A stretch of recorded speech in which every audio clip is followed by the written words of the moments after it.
my name is Ken. And my name is Jason. And today we're reviewing The Stars Are Right.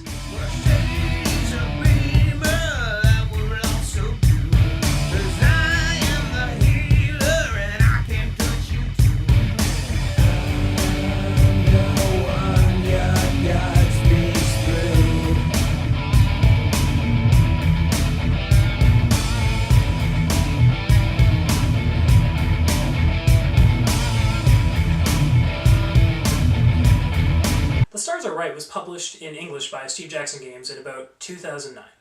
However, the original game was actually published in 2008 in Germany by a company named Pegasus Spiel. The original German title, which is Die Stern Steheim Richtig, literally just translates into The Stars Are Right. I'm not particularly certain if there's any major differences between the two versions, but for the purposes of this review, we're just going to assume it's not. And we're doing the English one anyway, so that is what we're reviewing. Well, we don't speak German. And we also don't speak German, so that is actually a giant crux in that plan anyway. So the name of the game, The Stars Are Right, is kind of a play off of a lot of things from H.P. Lovecraft's works, in particular the Call of Cthulhu, where he notes that Cthulhu will come back when the stars are ready, when the right constellations are in the sky. Yeah. And the name of this game kind of implies that the stars are ready and it's time to begin the summoning. In The Stars Are Right, you play the role of a cultist, who's actually using the power of invoking certain creatures from the Lovecraftian mythos in order to rearrange the sky to show the proper constellations so that the Great Old Ones and their servitors can return. You win when you've summoned 10 points worth of indescribable horrors from beyond the veil of human consciousness. So without further ado, there are really only two types of components to this game. There are tiles, which represent the various astral bodies in the sky, and there are cards, which are going to be various creatures that you're able to summon during the game. So to explain cards, there are 4 types of creatures you can summon in this game. There are minions, lesser servitors, greater servitors, and great old ones. There are also 4 reference cards, satirically called My Little Book of Evil. On one side, they list the turn sequences, listing phases 1 through 6 of the turn. And on the other side, that shows you a brief description of what all the symbols mean, so you don't have to keep on asking the other players. There are also 25 tiles that are used to make up the sky in this game. You will be using these to make a 5x5 grid. Each tile actually has 2 sides, each with a different astral body. So, to set up the game, first you take the star tiles and randomly place them in a 5x5 grid like such. The more random you can do this, the better. Make sure to give each player a My Little Book of Evil. Make sure the creature deck is shuffled nicely. And hand out 5 to each player. To determine who goes first in this game, you actually find out whose star sign will rule next. Essentially the game is just telling you that the person with the closest birthday to the current date is the first player. Jason, when were you born? March 12th. Ah, crap, I'm not until June, so that means that Jason's got me beat on this one. And you are ready to play. So if you're following along at home, I'm just going to quickly run through what the symbols on the My Little Book of Evil card mean, so that you can actually play the game.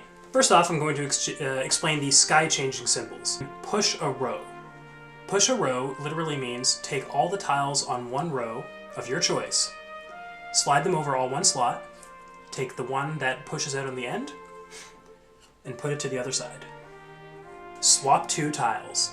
Swap 2 tiles literally means you can take any 2 tiles that are adjacent to each other and switch them. So if I want to switch this one with this one, I could. Note that, although when you push a tile off the edge, it then goes to the other side, these sides are not considered to be adjacent. And finally, flip 1 tile. Flip 1 tile is just as simple as it sounds. Take a tile of your choice and flip it. Next, I'm going to quickly explain the Great Old Ones listed on the card. They all have individual names, but if you'll note, they are all actually color-coded. So if you're not familiar with the names or can't even pronounce them, the color coding is actually a good way around that. Next, we're going to walk through the parts of a creature card. We have the name. Below the name, we have their type. Next, we have their invocation symbol. When you invoke this card, as I will explain later, this is the sky-changing symbol that you are granted. Next we have the Great Old One symbol. This will tell you which Great Old One they serve, or which Great Old One they are. Next we have their constellation. If there are multiple groupings of constellations, all of these have to be shown in the sky. Next we have the bonus star, which is only on lesser or greater servitors. Next we have the power granted by the creature. If you invoked a creature this turn, you may choose to use this power in order to change one sky-changing symbol into another set of sky-changing symbols. So an example, if I have invoked a creature that granted me at least one push, I could turn that one push into two pushes by using the power of this particular creature. Finally, we have victory points. The creature is worth this many victory points at the end of the game. The point of the game is to get 10. Next I'm going to explain the parts of each tile. Each tile has two sides. If you do not remember which astral body is opposite to another, there is a miniaturized version of a symbol's opposite in the two corners of the card. Now I'm going to run through the phases of a turn. So the first phase is Invocation. Choose a creature card from your hand and discard it. You are then granted their sky-changing symbol. Step 2 is Use Powers. You may use the powers of any creatures you have previously summoned. Step 3 is Change the Sky. Because I have invoked the Formless, I have been granted one flip. Now, if for some reason I decide that I do not want to use this one flip, I now no longer have a choice, and I must use all sky-changing symbols that I have created. Step 4 is Summon Creatures. You can summon one creature from your hand, which you can see the constellation of in the sky. Step 5 is Discard a card. You can choose one card from your hand to discard.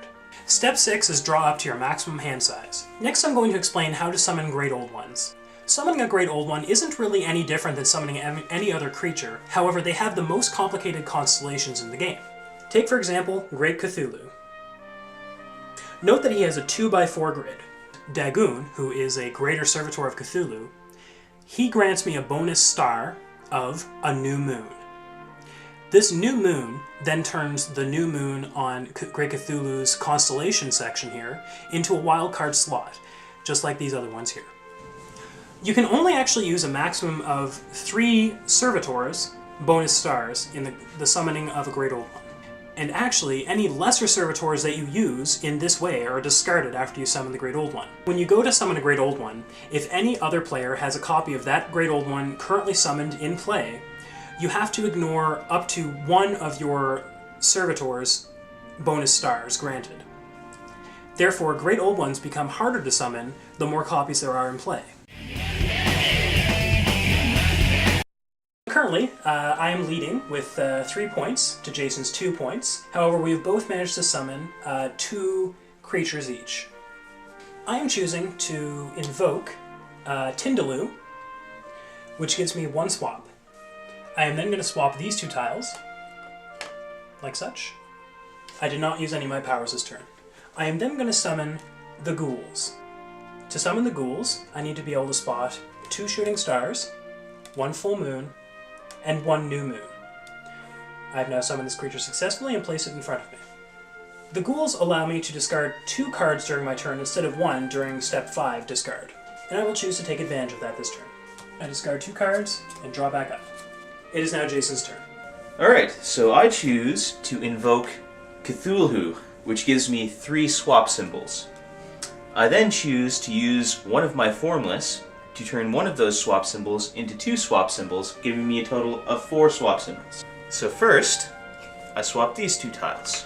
Then, I swap these 2 tiles. Then, these 2 tiles. And finally, these 2 tiles. And this allows me to summon the deep ones, which need me to spot a void next to a sun, and 3 stars next to 4 stars. Finally, I choose to discard a card, and then I draw back up to 5 cards. So for my invocation phase, I am going to invoke Chognar, which is going to grant me 3 flips. During the Use Powers phase, I'm going to turn one of those 3 flips into 2 more flips, and one of those 3 flips into 2 more flips, granting me a total of 5 flips. I'm going to flip here, and I'm going to flip here. I'm going to flip here. I'm going to flip here. I'm going to flip here. I am now attempting to summon the Formless. In order to summon the Formless, I need to see 1 star by a shooting star and 4 stars by asteroids. I can, so I summon him. And I'm going to discard 2 cards from my hand, and I'm going to draw back up to full. Alright, it's now Jason's turn. I'm going to invoke Hastur to get 3 flips.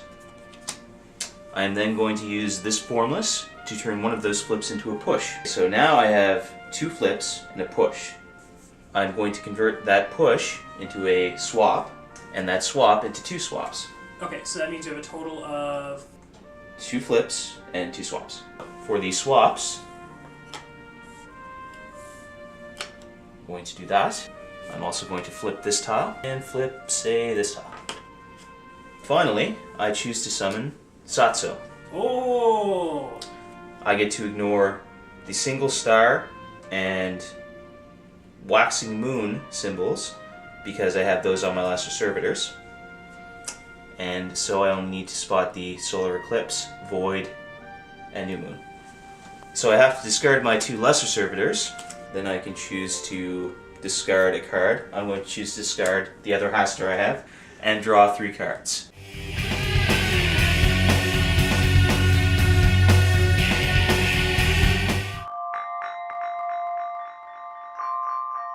Alright, so in review. In my opinion, this is a gem. In my experience, most people have probably heard of this game or seen it, but no one's really played it. So it's one of those little diamonds in the rough that no one really has ever got a chance to play. I think that the manipulation of the sky is a fantastic mechanic. The problem with it is that for a lot of people it can be hard to wrap your head around. Well, not just that, but it's kind of hard because everyone else is changing things around. You can't really plan ahead for your turn. So during most players' turns, they kind of end up spending a lot of time just trying to orient the cards and thinking, okay, maybe if I turn this one this way, and it's really hard to plan ahead, and so you get kind of bogged down on your turn. It takes a lot longer than it probably should. For sure. And what you saw was only a 2-player game. It was just me and Jason playing. There's a few times where I've played a 4-player game of this, and the joke is pretty much that when it's not your turn, go out and have a smoke, go over, make yourself a drink, come back to the table, and maybe something will be in the same place. I find this game is a little bit more involved than typical Steve Jackson games, but it still plays out pretty quickly, so points there. One of the things I've been thinking about for a while, and actually Jason thought of independently of me entirely, so this is something that should probably be done if they ever update it. We think that it would be nice to have little counters to represent the sky changing symbols that you pick up throughout the game. It's really hard to keep track of that. Well, yeah, when you get to the point where you have a lot of creatures and a lot of different powers, and you're converting this into that, and you're swapping this for that, it's really hard to keep track of what each person has just by looking at what they're doing. So, at points you feel like you need to write things down, and that's not the way that a game should work when it's a board game. No, especially not. And especially for a game that's so tiny, self-contained, and so... I don't want to say it's rules heavy. It definitely is not. But it's one of those games where just more has to come out of it than what is expected. Alright, so in conclusion, I'm going to have to give this game 4 out of 5 meeples. Like I said, could use some counters to make the sky-changing symbols a little bit more tangible, like the actual sky. What would you say, Jay? I'd also give the game a 4 out of 5. Okay. I think it's a good game. Maybe not a great game, but it's definitely a game I would play again, and it's a game I kind of enjoy. So it gets high marks in my books. So I guess it's a grand total of 8 meeples. So that's all for today. Join us next time for Agricola. See you later, and have good games.